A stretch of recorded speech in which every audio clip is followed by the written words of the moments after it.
Waislamu kwa ufupi tu, mazungumzo yashazungumzwa mengi na sisi wageni pia. Sura hii wengi wanaiona huyu jamaa tokea wapi tena, hatujawahi kumuona hata siku moja hapa, lakini tunaelekezana na kufahamishana katika mambo muhimu ya hija, kwa sababu hapa ndo tunaitengeneza hija yetu. Yaani hii leo kabla ya kesho ndo unaitengeneza hija yako. Kwa ufupi tu, mambo muhimu katika kitu cha muhimu sana Waislamu katika kutengeneza hija yetu ni kalamu na karatasi. Kalamu na karatasi. Tumetengeneza vitabu na vitabu pia vimetumika kalamu na karatasi, na wewe mwenyewe binafsi, kwa sababu ni hija ni yako na unajitengenezea mazingira yako ya kuiweka uzuri hija yako, kila wakati uwe na kitabu chako na kalamu yako. Linalozungumzwa hapa liandike, yaani hiyo ndio solution ya hija yako. Na hii mafunzo haya tumeyapata kutoka kwa Allah subhanahu wa ta'ala alivyosema, iqra wa rabbukal akram alladhi allama bil qalam. Allah ambaye amefundisha kutokana na kalamu. Kwa hija yako kila kitu, wewe leo unaona kama tuna muda mrefu bado hapa, kuna miezi kadhaa kabla ya kuingia katika hija, lakini iandike kila kitu chako, kiandike katika karatasi, kila kitu chako kiandike karatasi. Hii karatasi yako, hili buku lako ndilo litakalokwenda kusaidia katika mwongozo wa hija yako, kwa sababu hija kama ninavyofundishwa kila kati, tofauti na swala. Huwezi ukaingia katika na kitabu chako katika swala, lakini katika hija matendo yako yote ya hija unaweza kuingia katika na kitabu chako. Yaani unaangalia pale, tulifundishwa kitu fulani na sasa hivi tuko sehemu fulani, kwa hiyo natakiwa nifanye kitu gani, na vitu vingine ambavyo ni muhimu sana. Wale watu ambao wamekuahidi, ambao wewe unahisi utakwenda kuombea dua katika hija yako, ndio unaanza kuandika leo kidogo kidogo. Usisubiri tena mpaka ifike mfungo pili utaenda. Andika kidogo kidogo, hata kama utapata tu 1000, lakini leo umempata nani wa kwenda kumwombea dua, hata kama hujamuaga, lakini wewe mwenyewe katika moyo wako, fulani nikamwombea dua sehemu fulani. Kwa hivyo ndo inakuwa imo katika kitabu chako. Waislamu tunaelekea katika ibada kubwa ambayo hatujawahi kuifanya, yani na hatutoifanya tena. Yani namna naomba mnifahamu uzuri kwamba hii ni hija yetu ya mwanzo na ni hija yetu ya mwisho kifaradhi. Haitokuja hija nyingine ya faradhi tena, tofauti na swala. Leo mmeswali mmekosea, kesho nitakuja kuiswali tena nirejee. La, yani kikupita hii hapa ndio imekupita. Kwa hivyo hii hija yako ya mwanzo na hija yako ya mwisho kifaradhi, hija yako moja, utakwenda nyingine nazo ni sunna. Kwa hivyo ujikamue kweli kweli katika masuala hayo ya hija. Kwa hivyo kila kitu kinachodondoka kwa masheikh hapa, kila jambo moja linalodondoka kwa masheikh hapa unaliandika katika, bwana jambo gani likasema shekhe katika hija yangu. Kwa hivyo ndo maana yake tunakusudia kusema hivyo, kwa sababu hutoipata na hija. Na mafunzo haya masheikh wanatoa kwa moyo mkubwa sana, kwa sababu hija zao watu wao wana deni za hija za watu ambao wamewachukua nyuma yao.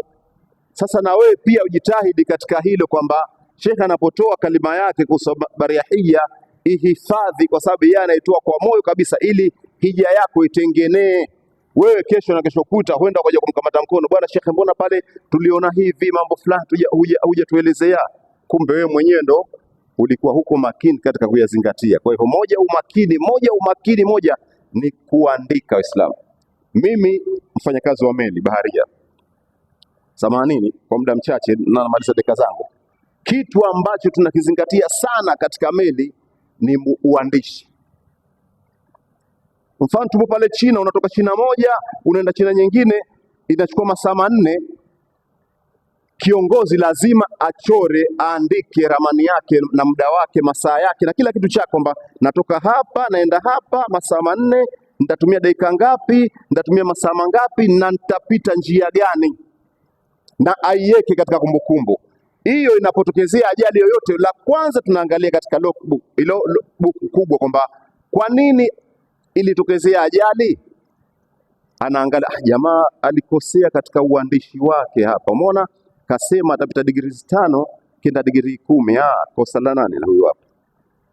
Hata mwendeshaji wa meli huyu, mtu mdogo mwendeshaji wa meli inaendeshwa karibu na watu watatu, yuko kapteni, yuko na AB hapa, na pilot yupo. Sasa pilot anatoa oda yake, na hiyo oda ni inaandikwa nayo, kuna rekodi maalum inarekodiwa, bwana twende port side namba 5.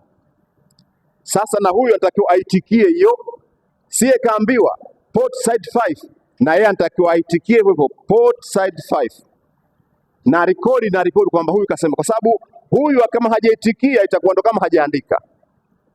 Yani kama hukuitikia, kama hujaandika, yani kama hivi tuna Sheikh kasema kitu cha muhimu sana, ukikiandika ndio umemuitikia Sheikh kwamba Sheikh, nimekufahamu na hicho kitu nimekiandika na nitakifanyia kazi. Na uandishi, faida ya uandishi, unapoandika unaanza kuchukua ufahamu, akili inaingia ndani ya mkono, inapita ndani ya moyo, ndio unakiandika kitu. Kwa hivyo hapo mara 3 inakupa support ya kuhifadhi hicho kitu. Kwa hivyo huyu ambaye anaongoza hii kwa sababu gani watu wa meli wanafanya hivyo? Kwa sababu huyu akiambiwa nenda 5 upande wa kulia, akikosea kama hajajibu huyu anomtoa oda naenda 5 upande wa kulia, akenda 10, meli ikipata ajali anatafutwa nani kaipatisha ajali meli. Kwa hivyo chombo cha kurekodi inavutwa rekodi yote, inaangaliwa, wewe pilot ulisema twende 5 port 5 starboard 5, sasa jamaa mbona hukujibu? Au wewe kwani umeenda 10? Ikiangaliwa kumbukumbu inaonekana kosa lilikuwa la nani? Lilikuwa la AB. Ndio maana kitabu kuandika hapa, Sheikh ashatoa maelezo yake. Hii tumeandika katika buku letu, katika kitabu chetu tumekupa wewe, lakini hii pia haitokutosha wewe. Jambo la muhimu, andika katika kitabu chako hichi, muda wote katika ibada yako utakuwa unacho, muda wote, kila sehemu utakuwa unacho hichi. Na ile maana ya kuandika ndo utakuja kuiona utakapofika katika ibada, kwamba shafika katika ibada. Siku nyingine umepotea huko katika mzunguko wa Kaaba, pale tumeambiwa Sheikh asema hapa mizunguko mingapi? 7. 7 au 17? Mimi naona kama 17. Mnaweza mkabisha, ngoja nitizame katika kitabu changu. 7. Wasabu wanafanya nini? Wasabu wanamaliza, unaenda. Sasa hii ndo faida ya kuandika. Allah subhanahu wa ta'ala ametutaka kila jambo letu liandike kwa faida yetu, na ukiona Allah amekizungumza kitu katika Qur'ani, hicho kitu faida yake haina mfano, faida yake haina mfano. Wassalamu alaikum warahmatullahi wabarakatuh. Wa alaikum salam warahmatullahi wabarakatuh. Alhamdulillah. Huyo ni Sheikh Ali, ambapo naye ni kiongozi kweli. Ilikuwa baada ya muda alikuwa hatunaye. Sasa daktari yupo na zamu yake, tumpatie naye maiki.